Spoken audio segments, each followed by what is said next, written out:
What's up, everyone? Thank you so much for all of your support here at GoLongTD.com, your home for long form pro football coverage. One of the ways we try to bring you as close as possible to real pro football is with these Zoom happy hours with NFL players from across the country. We're going to bring them back this season.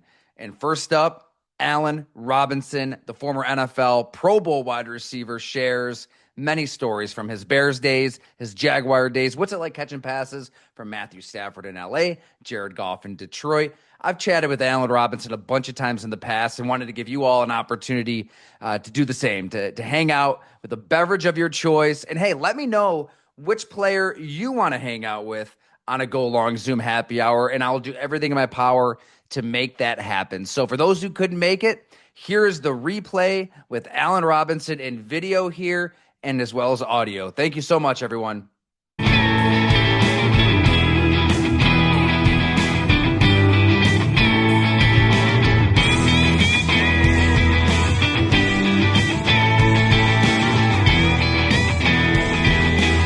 Oh, man, it's always good to see a familiar face on our Go Long happy hour. Allen Robinson, joining the dark side in the media. Although, I mean, if a team called, Allen, I got to think you could supply a dozen Oh, for snaps or sure, something, for right? sure, Okay. for sure. Yeah, I've been training. I'm ready. Obviously, right now at the stage of where I'm at in my career, if I didn't play another game again, obviously I'm okay with that. But at the same time, if the right opportunity presents itself, I will be all for it. I was a little spoiled last year being back in Detroit, going 15-2. So kind of coming into this off season, the number one thing and the highest priority of mine was winning. And nothing trumped that again. I mean, when you win 15 games in a season, man, and you get so used to that, I look around the league now, I would hate to be in a situation where being 0-3 or something like that. I know how frustrating seasons like that can be, and quite frankly, losing in the NFL is depressing. Yeah, I was thinking of you last year, Alan, after everything that you've been through, the dark days in Jacksonville, Chicago, we've talked about those years. I Yeah. mean, that team that was a double doink away from crushing the Rams the next week and Yeah, eventually getting to man. that Super Bowl. That was the team. For But you sure. you For deserved you sure. deserved a Super Bowl last year in Detroit and just I appreciate injuries. it. And again, man, and that's how the cookie crumbles. I mean, I've been very blessed in my career, to be able to have to play on some good teams, to have some individual success and things like that, but and at the same time, I want to say in the last 8 or so years of my career, I think I've been to the playoffs 5 or 6 times, so I mean, it's not too much more that you can ask for, at the end of the day, the chips fall where they may. But again, I've been blessed in 11 seasons, to sign some pretty good deals, to be in a Pro Bowl, to be in the discussion with some of the top names, to have 100 catch seasons, lead the league in touchdowns, you name it, to be able to be in the ballpark of that. At the end of the day, man, I can say that I've enjoyed it all, the ups and the downs. No doubt. I mean, that I think you referenced that 2015 season. That's when we first connected back in my Bleacher Report days, Yeah. where you were training in the off season. Top You had four golf, top golf at Arizona. top golf. That's right. Yeah, Neither one of us could golf a lick, but we had fun. definitely. Yeah, you had 1,400 yards, 14 touchdowns. That your second season in the pros. Yeah, man. And And I had just turned 22 at that point, so it was, yeah, for me at that stage of the game, especially in Jacksonville, it was so much that I was learning, when I say so much that I was learning, like I didn't have a veteran presence in the locker room at that stage of the game. It was me, Alan Hearns, and Marquise Lee. And we were all just kind of learning on the fly, with a young quarterback, with other young skill position around us, So for me and being able to have those experiences, as I progressed in my career, man, I always tried to help the younger guys out, across the board and just try to give them as much knowledge as I could, and again, and I always took pride, man, in having younger guys, with me that played well, whether that be Darnell Mooney, whether that be my guy George Pickens, just different names, being able to be there for them, in any way that I can. That's on the field and off the field. I mean, your Zen has always just popped to me. How you're able to really stay calm, cool, collected when you play a position where so much is out of your control. Like you Yeah. don't know how many balls are going to get thrown your way, and you would never throw your quarterbacks under the bus, no matter how hard, anybody in our profession would potentially try, right? Not gonna point the finger at myself, but I probably did at some point. But you always looked at the bright side of things with Blake Bortles, and I know you and Mitch Trubisky were really tight in Yeah. Chicago, Yeah. and had a lot of really good times. I mean, that was Yeah. Yeah. a I team mean, that could have again, done some damage. to be honest, again, having back-to-back 1,000-yard seasons with Mitchell in Chicago, and also a guy that I thought, we should have rolled the dice with again, of the year that he wasn't there, my last year in Chicago. And something that I kind of learned early in my career, man, is that everything, well, I'll say a lot is based on just the relationship that you build with your quarterback, which I even saw to a whole nother level when I went to Los Angeles and seeing Cooper Kupp and Matthew Stafford, and just kind of the connection and the relationship that they had, so I mean, at the end of the day, again, that's also something that I'm truly happy about, to be able to say, playing with Blake Bortles and just kind of having, being able to be, some of the light in his career, and Mitchell Trubisky, being able to play with these guys, when they were starting quarterbacks, and to be able to be a part of the success that they did have, meant a lot to me, because I always stepped into a meaning that, I always thought my job was to make the quarterback the best that they could be, and that's in college and in the pros, and I would tell young receivers that, when things weren't always going well, it's like, man, if you're the guy that you say that you are and the guy that you believe to be, then you'll be able to make the quarterback, look however it needs to be Yeah. presented for them to be successful. Right. I mean, when it comes to Mitchell, you know, I always hesitate to talk about players as people because we don't really know. But man, one of the nicest human beings I've ever come across in pro football. And he tried Definitely, so hard to be definitely. the best leader he could be. And that's What was it like sometimes that's the working with him differences, today? with guys sometimes. Like sometimes you have a guy like Mitchell who people can say what they want. I mean, his career has been, however it has been. That's obviously up for interpretation. But as far as the work that he's put in, and the guy that he wanted to be and wants to be as a quarterback, it's something that always stuck out for us. And he was an easy guy to rally behind. Because again, he wasn't a person who complained. You know what I'm saying? You never heard him complaining in the meeting rooms.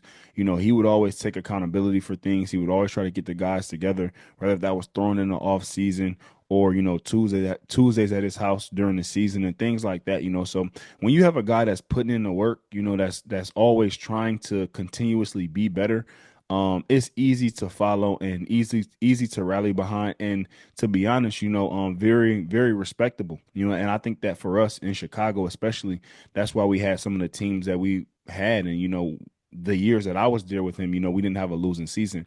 And I think a lot of it was because of, we were able to rally behind him. And, through the ups and downs, guys respected it, and we thought we had the group, to be able to highlight his talents, to be able to proceed through whatever we needed to as an offense. We've chatted about it before, Alan, but that squad in 2019. 2018. I'm sorry, 2018. How special was that team? I mean, that team really shouldn't get lost in history because that's that Vic Fangio blueprint Man. that was And laid out, and and that's what again, Bill which we Belichick used. and again, and which we're still seeing now. Right. I really want to highlight that. I was just looking at something that was saying that, the average yards per game for offenses are down right now significantly, and I think Vic Fangio is a big culprit of that. I think the defense that we ran that year in 2018, you saw some of his disciples go to different places and take head coaching jobs and defensive coordinator jobs, whether that was Deshaun Desai, whether that was Coach Staley in LA. So you saw his disciples go places, and you see the roots of the defense that we ran in Chicago be everywhere now across the league. Guys running too high defenses and being able to manipulate that between cover two and quarters and buzz and different things like that, but making it all look the same. That's Vic Fangio, man. Every time I turn on the football games on Sunday, man, I see Vic Fangio's fingerprint all over games across the NFL. The Rams were 11-1 when they waltzed into Soldier Field that Sunday night in 2018, and you guys held them to 6 points. Jared Goff threw four interceptions. 24 incompletions. Todd Gurley couldn't do anything on the ground. I mean, that was the game that kind of broke that version of Sean McVay's offense that had set the league on fire. Really, they never really did. Like as soon as that game happened, every defense that faced that offense applied that Fangio Yeah. And approach again, right to Belichick. and that defense, was a very unique group of being able to stop the run and rushing the passer. Obviously, we had Akeem Hicks, but also being in there to stop the run, you had Eddie Goldman. You had Khalil Mack coming off the edge. You have Leonard Floyd coming off the edge. In the secondary, we had a couple ball hawks that were very good, especially that year. Kyle Fuller and Eddie Jackson. Both of those guys had career years that year. So when you see it and when you look at it, just as far as kind of how that defense was constructed, also with our offense, I think that we were an offense that was decently young, but at the same time, we were able to stay within striking distance, and we had the playmakers to be able to make big plays down the stretch. Obviously, like the game in Philly, Hmm.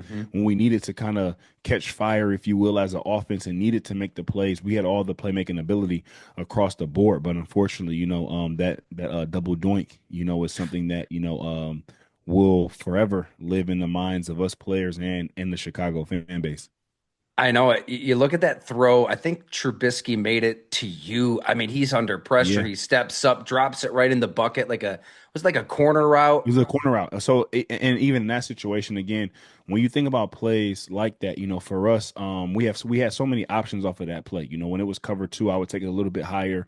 When it was a cover three, I would flatten it off with man. We had some options. So it concepts like that we had so much familiarity with. Where as soon as I saw the cover two, I knew it was a catch. And I knew that Mitch would find that because in those games in those situations, even if you go back and look at the stats, you'll see Tariq Cohen that year having a few games where he had a pretty good amount of passing yards because we would get into situations where we would kind of play 2-on-2 on that backside, depending on what teams did, with having me on kind of a deeper route, whether that was a corner or some kind of end breaker, but also having Tariq Cohen on a read route as a running back, and seeing him matched up against safeties or linebackers, it was advantage us, and we used that a lot that year, and like you said before, on that drive, specifically, as soon as we saw the cover two, I knew that Mitch would come to me. Quincy Avery, he's got a lot of these quarterbacks across the NFL, a private QB's coach. The way he put it to me once is like confidence is a muscle. Like if you really do Man, believe in yourself and you watch that throw that Mitch made to you on that corner route in a big time moment, his confidence is just bursting. yep, And you're probably thinking the good times are going to keep on rolling. And what for I was sure. told is like that following off season, that's kind of when, Brad Childress enters the equation and he's talking to Matt Nagy and talking to that coaching staff and explaining in so many words, you can't win with this quarterback. And it sounds like he was pretty hard on Trubisky that summer and that confidence started taking some hits. It didn't And I start well the mean, next year. Could you notice that all? well, maybe not that in particular, but what I will say is for all quarterbacks, man, confidence and conviction is what takes quarterbacks to another level. I say, like, imagine you're throwing a football in the backyard and I tell you to throw it here or throw it there, and you know exactly where you're throwing it, as opposed to if I made targets pop up out the ground and you had to throw it. It's different because now you're throwing it to unexpected targets. Your feet may be off and different things like that. So for the quarterback position, again, I mean, obviously I'm not a quarterback coach or anything like that, but the thing that I've always noticed is that when quarterbacks can throw with conviction, man, their accuracy goes to another level because all the quarterbacks that come into the NFL can play and can throw the football. That's never the case. It's about the conviction, because again, when they're seeing somebody who's maybe, when they're reading a zone improperly and now it's hesitancy with throwing the ball. Now that's when you see the accuracy start to decrease and so on and so forth. But I didn't see anything, I think the expectation for us coming off that 2018 season was so high with us going into our second year with Matt Nagy and with that offensive scheme. I think it was extremely high, and to kind of have, obviously, and you even see it now, man, when you have some success, when teams and defensive coordinators have a whole offseason to be able to watch you and scheme for you and so on and so forth, it does get a little bit harder, so sometimes you'll have a little bit of lull in that, but I mean at the same time, again, I thought we had some ebb and flows to that year. We also didn't have Jordan Howard. Um, I think that kind of changed the dynamic because early we had Coach Helfrich, I think his name was. He came from Right. Oregon. Right. And he was a big RPO guy, and kind of we lived in that world, but being able to have the balance of Jordan Howard and also, Tariq Cohen, but our entire run game changed. We did get I'm not I'm I'm drawing a little bit of a blank here as far as kind of when Jordan came in and when David came out, but we started to kind of change our run game because I even thought David would have been great in a RPO kind of Mm. system out the gun, But at the same time, I mean, David can run in any kind of system, but when you look at some of his long runs and stuff that we had in Chicago, one that's popping off the top of my head was one he had against the Houston Texans. That was a pretty long run. That was off of a RPO. But so we started to change some small things within the system that I think that our entire offense and skill set was more so predicated to the offense that we were running that first year. And so I want to get to like your finest memories and moments that you hold near and dear. Just while we're on the quarterbacks, though, too, Alan, you played with Matt Stafford, Jared Goff. They're involved with, one of the more historic trades in modern NFL history. What are the Yeah. similarities and differences between those two quarterbacks that are still slinging Man, it right now? those dudes, man, when you talk about competitiveness, man, those quarterbacks there, man, they are competitive. That's the number one thing that sticks out to me. But at the same time, I think being able to communicate certain things, when you have quarterbacks that have played that much ball in so many meaningful games and stuff like that, they know exactly what they want. When they're coming back to the huddle in between the huddle, whether that's conversation with the receivers and the coordinators, they know exactly what they want. Like maybe we should slow this down a little bit. Maybe we should speed this up. So when you have meetings with them, those are meetings that are led by the quarterback. Like being in Detroit, those post practice meetings when we're watching through film, Jared Goff has the clicker in his hand. He's the Hmm. one when we're sitting down watching it, saying, okay, maybe we should do this or, speed this up a little bit or, don't take so much time here and so on and so forth. So you're hearing it from the quarterback. And the same with Matthew Stafford, you're hearing those things from the quarterback as opposed to the coach translating that. Obviously when we install, the coach is giving his breakdown of the install, but you see those veteran quarterbacks be so involved Yeah, in what's going on and the corrections that need to be made. It's like having another coach on the field. no doubt about it. And so when, like you said, maybe you're not done. You never know who's going to give you a call, contending for a Super Bowl. But man, what like moment are you most proud of throughout your NFL career? Like what something you're going to tell your grandkids about one day around a log fire? To be honest, I would say something that that I'm very happy just about. Granted, we didn't get to the promised land, but I do think that I was a part of a group that created high expectations for Chicago.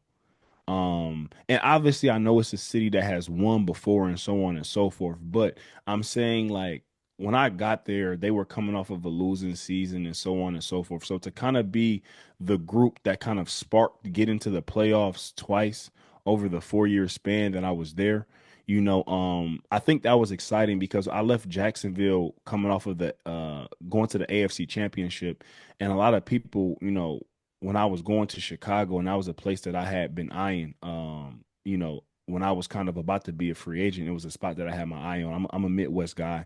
I'm born and raised in Detroit, but I grew up going to Chicago a lot. So it was a place that I had my eye on. It's a big city. So being able to go from going to the AFC Championship to then signing with Chicago, and some people, people that are close to me are like really like Chicago, like what I'm saying, why Chicago? Y'all just went to the AFC Championship. I forget what the record was that previous year, but to be able to kind of have my mind set on going to Chicago, being able to be a part of and help contribute to some wins and being able to get to the playoffs, as that being kind of the focal point of why I came to Chicago, a place that once said receivers go to die, to be able to go there and have success, back to back 1,000 yard seasons.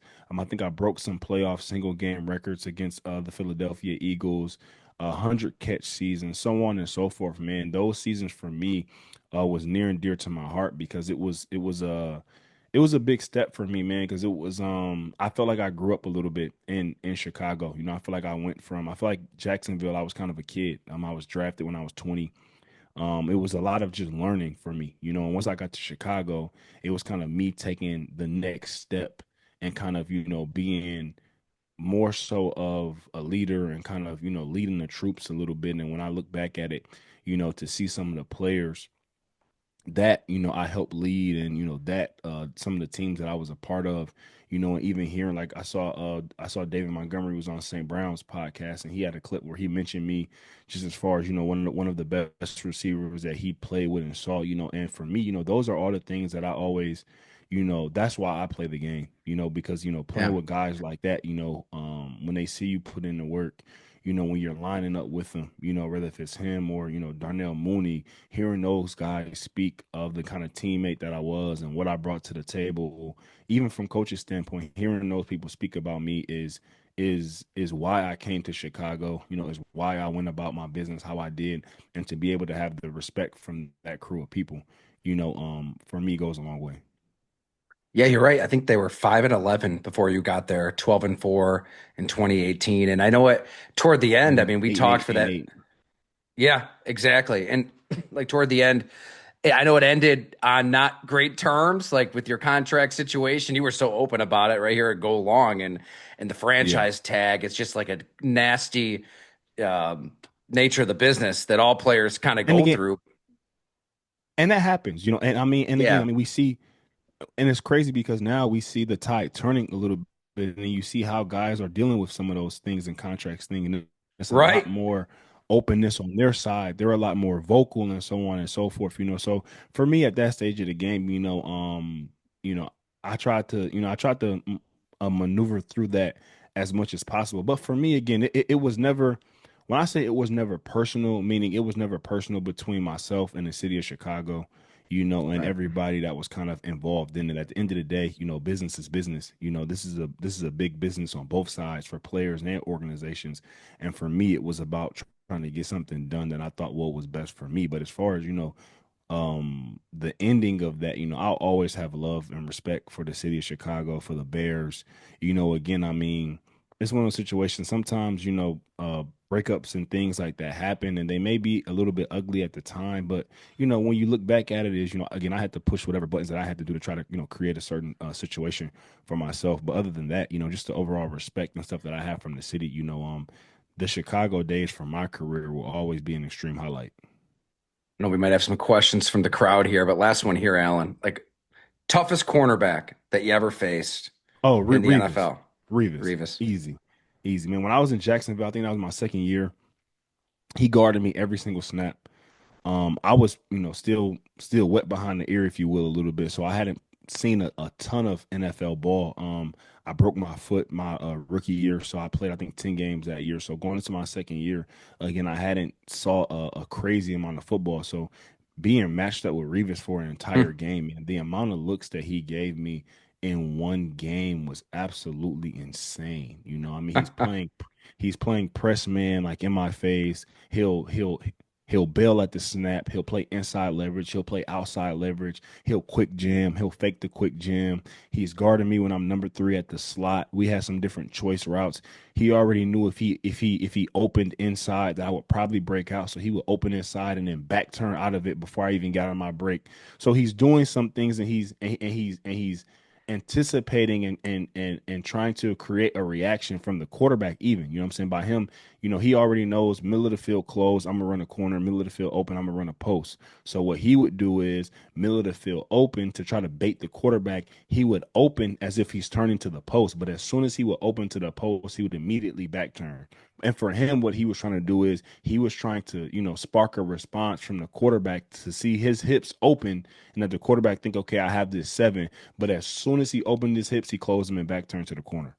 And once I saw that, and as I'm playing in that game, that particular rep for me, I'm like, whoa, this dude is on another level.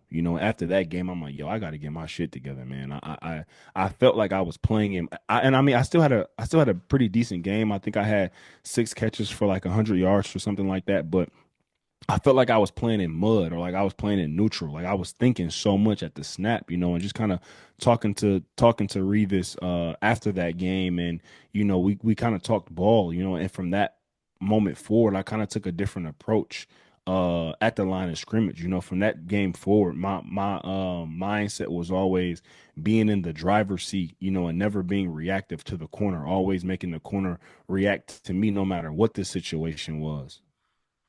That's amazing. I've heard the stories of receivers trying to break free on Revis. It is an Man, it, island. it It is it was different. man, it was again, it was one of the best things that I could have had happen early in my career was being able to have 60 plus reps or so that I have on film to be able to watch myself against Revis, against the best, and seeing what I was doing and what I wasn't doing, So to be Yeah. able to have that early in my career, man, like I said before, some guys will be lucky to be able to evaluate themselves off of, a few reps against Revis in a game or something like that. But to be able to have 60 plus, that's just you and him for an entire game, that's almost like 3 games worth of knowledge and film right there.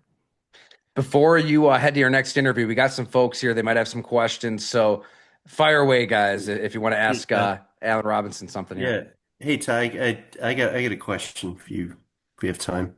Son, how you Absolutely, doing? Bill. Thanks, man. Yeah. Hey, Alan, thank you for doing this. I really appreciate it. I guess as you alluded to, NFL is a business, and and looking over, your career, I was kind of interested in the process, as you were going towards your second contract. You did your first, rookie deal with the Jaguars, and I noticed that you had the ACL early in that, final season of your rookie deal.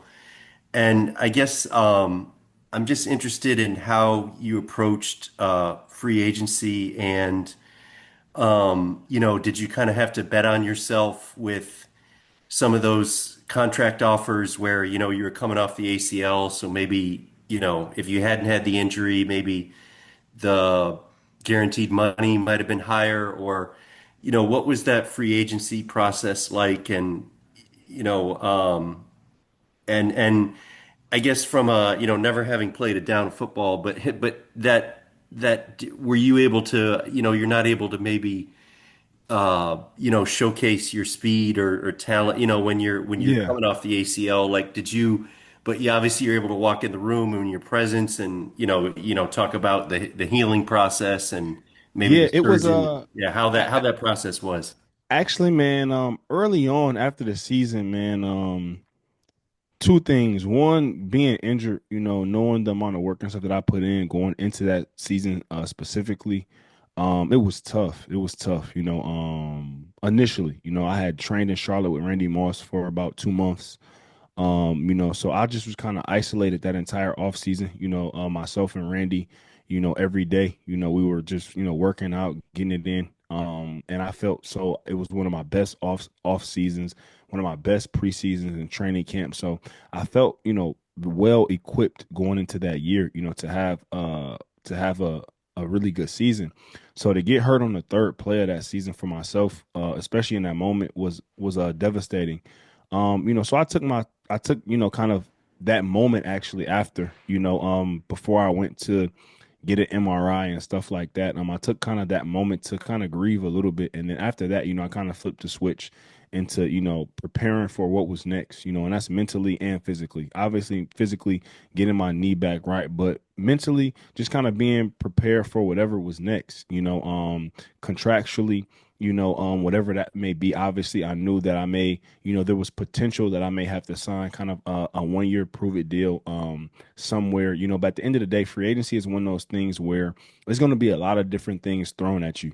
That's, prove it deals, that may be longer term deals, whatever the case may be. So, luckily for myself, I had a situation that I was really looking to get to with Chicago, and contractually, we put ourselves in a really good situation. Fun fact about that is, kind of going into that free agency and even going into my contract year, me and my camp was very specific on just different situations. And, I've said this before, but like signing a 5 year deal for me was always kind of a non-negotiable throughout the course of my career. Um, I was wanting to sign 3 year and 4 year deals, just to kind of avoid some of the situations that guys get into now where, you play 4 years into a deal and you feel like you're underpaid and so on and so forth. Granted, I got into a franchise tag situation, but, at the end of the day, I played out my contract, and over those 3 years in Chicago, I didn't feel like I was underpaid at all. And then going into that last year, I was paid an average of a top five salary, and there's some other nuances in that, but I felt like I grew up that entire process of having an ACL and being injured. It made me mature a lot. It made me understand patience, and it made me understand just the value of being able to go out there and play. When you're sat down for almost an entire season and you're sitting there watching your teammates and stuff, man, you have a little bit different appreciation, for the game after that. And I say all the time, I look back sometime and it's kind of like the Derrick Rose thing. Like if I didn't tear my ACL, just kind of the Mm. differences of kind of what my career could have been, and just kind of knowing the overall player that I was, because it did force me to change my game a certain degree. I was a totally different kind of player going into Chicago than I was in Jacksonville. Kind of off my knee injury, I had to fine tune some things and change some things a little bit, but. At the end of the day, I'm very grateful for that experience. Even when I go through adverse times now, and as I went through adverse times later in my career, I would always kind of reflect on that and just kind of what that felt like and what that was like. Yeah. Thank you, Alan. That's yeah, it's really impressive. No problem. Appreciate the You know, question. just one kind of just piggybacking onto that. I'm also interested a little bit in the free agency of later in your career when you get a call from a team, like last year, or you're maybe at the end of your career, but you're getting, invited to maybe uh look different teams maybe signing you. As a free agent, is that process like you're going somewhere and running a 40 and running some routes with the quarterback that's there? Or as a veteran, are you just kind of standing on your resume of what you've done your career? Or how does that process kind of look like? It's a little bit different for guys. Sometimes for guys, you have a full workout, which may include a 40 and stuff like that. The only time I did work out, and it was more so again, I kind of wanted to work out. It was for the Giants. After I got released from the Steelers, I worked out for the Giants. I ultimately ended up signing with them last offseason before I got to Detroit. But it was one of those things, and I say all the time, I think for some guys, at the end of the day, whether if you're a vet or not, it's always going to be, for people who say that they love the game and so on and so forth, you might have an injury or something like that. You might get released, so it's going to be a time where you're going to have to stand on that, and for myself, working out and things like that is what I love doing most, that's kind of my piece, when it's all said and done is, when I'm getting in the off season, I'm never a guy that, goes and workouts and have to listen to music and stuff like that when I'm on the field. Typically it's just me. It's one of my trainers and coaches. And it's just, I'm out there and just kind of zoned in, and that's always been kind of a very peaceful place for myself, is being on the field, just me in the grass, and kind of when I did have my workout with the Giants, that's kind of what it felt like. It was just me being out there. I think actually Coach Kafka, who was their offensive coordinator now, he was one who was throwing to me.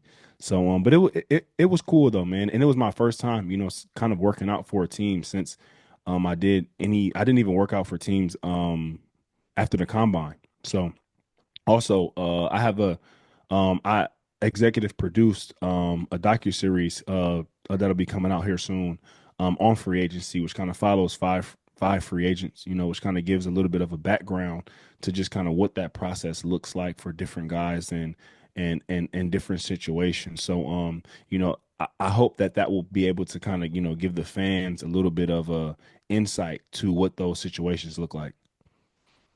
That's great, Alan. I really appreciate yeah, tying on those answers. And I'd be interested to know what the title is and when it's coming out. That'd be something I'd be Yeah, I'll really. be able to share more information sometime here soon.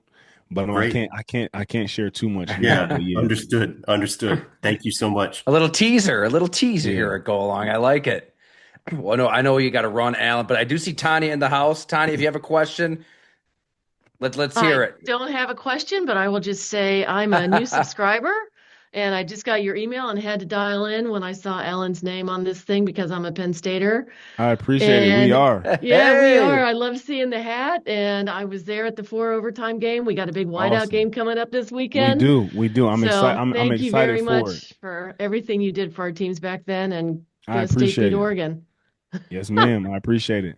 Yeah, that's awesome. fantastic. I love it. Yeah, Penn State. Is Yes, this the year?